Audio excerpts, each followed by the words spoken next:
Високите сметки за струја на колена ги клекна општините. За да заштедат, градоначалниците решија да се редуцира уличното осветлување. Во Карпош ке свети секоја втора светилка, а ваква рестриктивна мерка се воведува и во Берово и Пробиштип. Во Чишиново Облешево речиси четврти месец во темно се завиени парковите и игралиштата.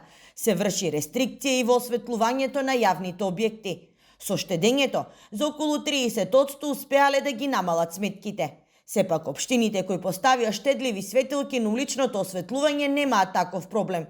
Таков е случајот во Штип, каде пресметките укажуваат дека се троши 60% помалку за осветлување на градот, а за штедата во наредниот период би била над 650.000 евра. Општина Штип има склучено јавно-приватно партнерство со економскиот оператор кој што има обврска да го одржува уличното осветлување и да ја плаќа доспената фактура за електрична енергија на месечно ниво.